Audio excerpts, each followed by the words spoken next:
But you don't tempt the truck. You don't get behind the truck. See where I am? He can't see me. None of his mirrors show. I need you to pay attention. Where I am right now, he can't see me. And the reason that you know that is because you can't see his mirrors. All he can see with are his mirrors. I'm not in his mirrors, right? Right. So you don't get, I'll get on and I'll go around him. No, you got to see where he's going, okay, to know where, you can go. Like I said, it'd be nice if he turns left, but I don't think it's going to happen because I don't see a directional, and he's not turning left. But he cannot see me. He can see stuff back there behind me, but he can't see me. Seeking a good environment to grow up in. And the question is, hey, that's a political question. We can't decide that. You have to go to the legislature, to the executive branch to deal with it. Well, when the executive branch, the legislator, respond to the fossil fuel industry, among other industries. And trucks have so much weight. Buses have so much weight. Not that nothing bad could happen with a smaller truck or an SUV. Something bad can happen with all of them. Please don't turn left, sir. Please go straight. Oh, he's going right. See what I mean? Now, see the mirror? He can see everything. He can see around his truck with the mirrors. But if he cannot see you in his mirror, he can't see you. You can't see his mirror, he can't see you. And then sometimes people have their mirrors and they, don't use them properly. Legislative branch. When the court says you have to go to those branches to solve your problems, you can't go to the branch to solve the problems because they're the problem. Well, thinking of Justice Roberts. Because for us to get on 287 coming back, we have to come down here. Someone like me might have seen them. Right there. I need you to pay attention. When I'm speaking to you, I need you to, be there. Okay? Because if I stop talking to you, then I don't think that's really what you want. I don't think so. So don't be rude is what I'm saying.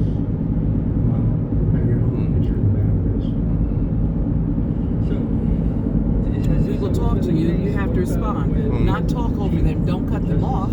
But when someone speaks to you, you have to let them know that you heard them. Understood.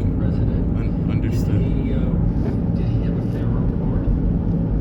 I think that he did. He of course, was a pioneer of what the court does or should do.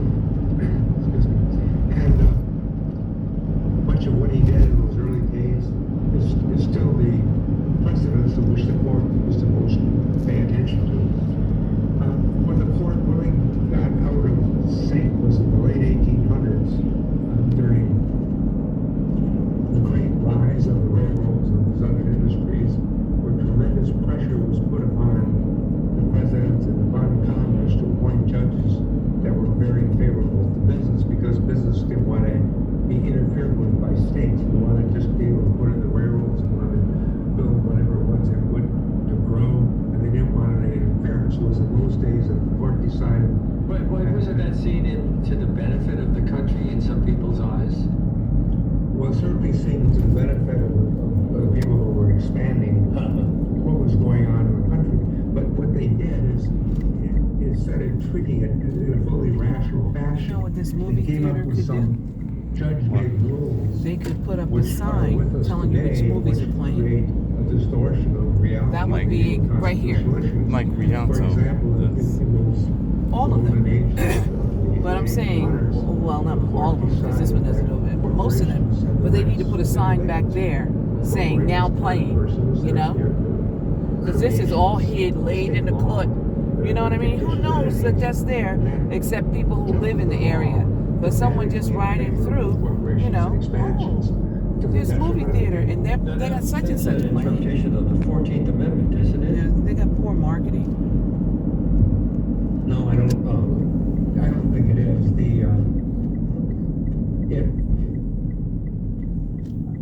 What happened was I forgot who was running for president. I think it was Garfield, but I'm not really sure. But he was told by folks who put up money, the wealthy folks who put up money, that if he didn't appoint judges to the Supreme Court that favored business, they weren't going to support his re-election. So he got put in a bind where they either had to appoint the judges they wanted, or he wouldn't have been elected president. What president was that?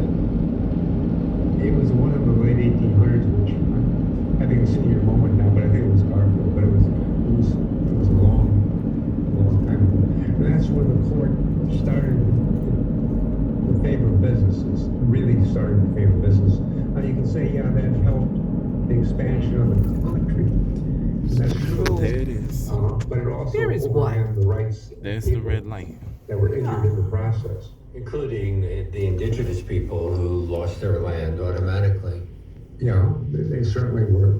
But certainly more than that, how you pay people for doing work, most kinds of issues all slid away in favor of those people who had the money to pay the people who do the work.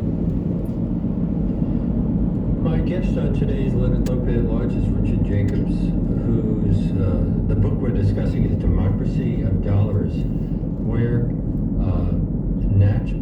let me get a bit better in my eyes. The book cover is very dark, where natural and constitutional rights go to the highest bidder. This is WBAI New York, 99.5 FM. We're streaming live at WBAI.org. Great notch. Where's The that? court has fulfilled its responsibility. Little Falls. That's what I thought. You write, Clifton it Out is Route recognized new forms of 46. cruel Like, and right by unusual Wayne. punishment. Yeah, that's what I said, It is Route guaranteed 46. that people charged with serious crimes must have appointed Is this guy's counsel. gonna try to make a And U-turn? perhaps in its most shining hour, it is recognized that separate but equal education violates the 14th Amendment's equal protection guarantee to all children regardless of race. Are you as pleased with the way the Supreme Court has been acting more recently? Not really. Isn't Of that course, right? not everything they've done has been detrimental, but I think the two areas that I have seen that are currently being detrimental are the suppression of rights of people and allowing the legislative branch to over-delegate to the president. Let me just take them one at a time. The Constitution is clear and says that the exclusive right to adopt legislation is in the legislative branch. It says the executive branch, which is the president, is supposed to be like the president of a corporation, is supposed to administer those laws. But what has happened over the years is that the legislature has delegated to the president the right to make laws. Or at least to propose laws, right? No, actually make them. But they're called administrative Get rules. some gas. In other words, we have now a fourth branch of government that is unelected. It's the administrative branch. It's all the agencies that are in the executive branch that really. This is easy for me. It's easy for anybody. A few senators. $9,600. Pay attention to what I'm saying. $9,600 in an hour. You may have a group. And if they're open for 10 hours, come on, Clarence, $9,600 in an hour, and they're open for 10 hours. How much money is that? The answer is 96,000. How was the, go ahead, finish. No, that's fine. Go ahead. How was the 14th Amendment, which was enacted after the Civil War in 1868 to protect the rights of formerly enslaved people, applied in 2010 to the series of cases known as Citizens That's for United? 10 hours. And if they're open for 12, you add another 2 hours of both sides taken. But let's just use 96. 96 what? The 14th Amendment rights, which were 9,600 for the slaves, were actually interpreted back in the 1800s. Is how much? Rights of corporations. 96,000. $96,000 in a 10-hour period. And that's why people who are lousy, who don't want to work, who think they're so smart, rob places. Rights on corporations. That's a lot of money, Clarence. That's $100,000, isn't it? Well, Yes. The Citizens United. But these are people who don't want to work, who want to go to jail, who want to lose their lives, who want to take all the risks. Speech They're stupid. They don't know that they want to take all the risks. They think that because they have the idea, it's going to be perfect. That's how stupid they are. Come to think of it, I was one of those people. When was that? Don't start making up lies. Don't make up lies for your videos. Live in reality. You never stole anything. You were never locked up. You spent no time in jail, let alone prison. No cop shot at you. Those are things that happen when people steal. Don't think that the gas station doesn't have guns. The people in there are licensed to have a gun because people will rob them. So for you to start making up stuff, trying to come up with some sad, ugly story, don't do that. Never do that. Do your best. But the story that is true, that I do have a cousin that don't like me. What does that have to do with what we're talking about, Clarence? It was not contemplated at all in the original Constitution. What does that have to do with what we're talking about? Imagine? After all, they didn't want to have a return to true something story. like It is not a true story. Nobody cares about that. That measures up to nothing. Yeah, I mean George Washington was elected, but he wasn't in a party. But there must have been. That has nothing to do with anything. It has no value. Certainly, it's not valuable to you. How does it help you to keep nursing that and rehearsing that? How's it working? How it was originally designed, the people only had the right to vote for the House of Representatives. I gotta go. Senators were Pick your appointed father by the up. states, and Have a good the day. Electoral College was voted on by the So you states have pasta to elect the for you. president.